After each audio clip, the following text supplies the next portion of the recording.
शिव और माता पार्वती की अमरनाथ की अमर कथा क्या है जो इसको सुनने से व्यक्ति के जीवन में सारे दुख दूर हो जाते हैं और वह अमर हो जाता है। तो चलिए, सनातन धर्म डायरीज द्वारा आपको यह अमर कथा मैं अपनी वीडियो के माध्यम से सुनाने जा रही हूँ।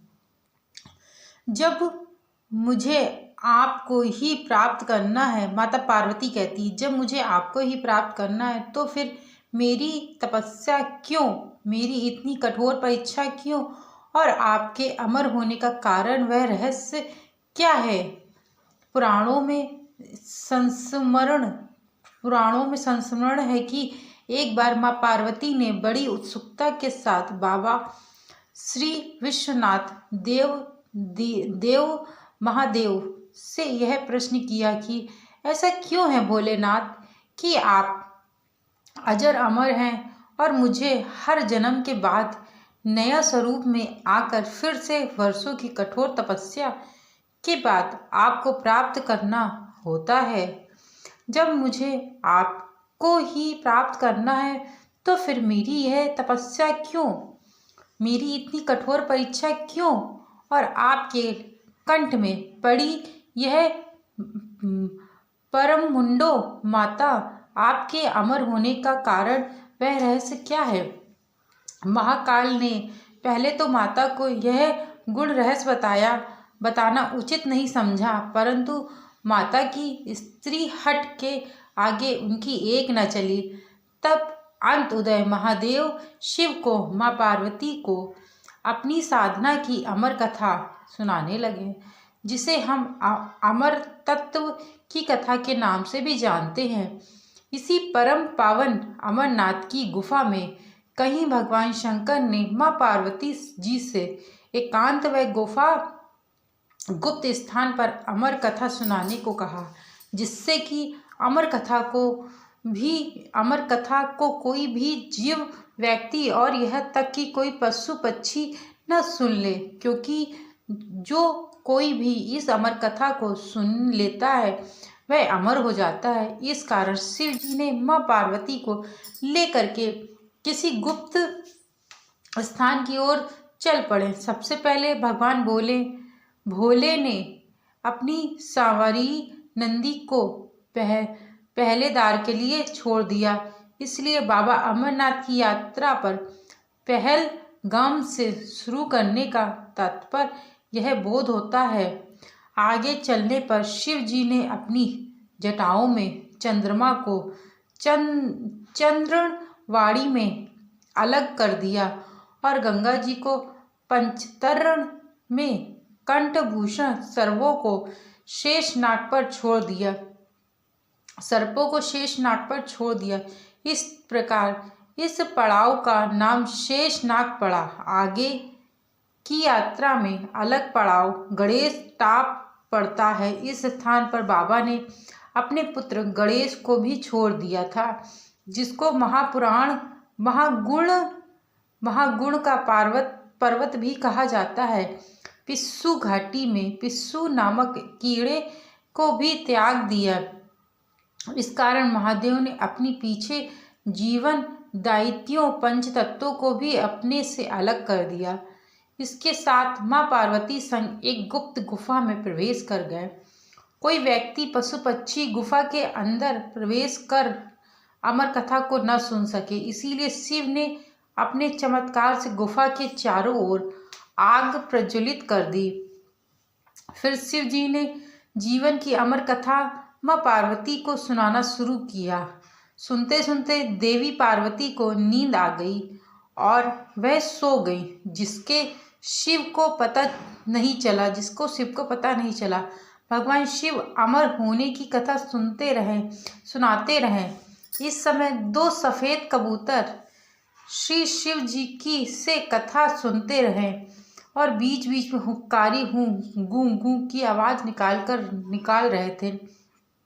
शिव जी को लगा रहा था कि माँ पार्वती कथा सुन रही हैं और बीच बीच में हुक्कार भर रही हैं। इस तरह दोनों कबूतरों ने अमर होने की पूरी कथा सुन ली।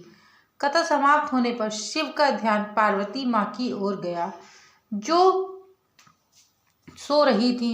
शिव जी ने सोचा कि अगर पार्वती सो रही है तब इसे सुन कौन रहा था। तब महादेव की दृष्टि उन कबूतरों पर पड़ी। महादेव शिव कबूतरों पर क्रोधित हुए और उन्हें मारने के लिए तत्पर हुए। इस पर कबूतर ने शिव जी से कहा कि हे प्रभु, हमने आपसे अमर होने की कथा सुनी है। यदि आप हमें मार देंगे तो अमर होने की यह कथा झूठी हो जाएगी। इस पर शिव ने कबूतरों को जीवित छोड़ दिया और उन्हें आशीर्वाद दिया कि तुम सदैव इस स्थान पर शिव पार्वती के प्रतीक चिन्ह के रूप में निवास करोगे। अतः कबूतर का जोड़ा आज अमर हो गया है। माना जाता है कि आज भी इन दोनों कबूतरों का दर्शन भक्तों को यहाँ पर प्राप्त होता है। इस तरह से यह गुफा अमर कथा की साक्षी हो गई। वह इसका नाम अमरनाथ गुफा पड़ा, जहाँ गुफा के अंदर भगवान शंकर बर्फ के निर्मित शिवलिंग के रूप में विराजमान है। पवित्र गुफा में माँ पार्वती के अलावा गणेश के अलग से बर्फ से निर्मित प्रतिरूपों के दर्शन किए जाते हैं। इस पवित्र गुफा की खोज के बारे में पुराणों में भी एक कथा प्रचलित है कि एक बार एक गहेड़िया को एक साधु मिला, जिसने उस घड़ियल को कोयले से भरी एक बोरी दी, जिसे घड़ियल अपने कंधे पर लाद कर अपने घर को चल दिया।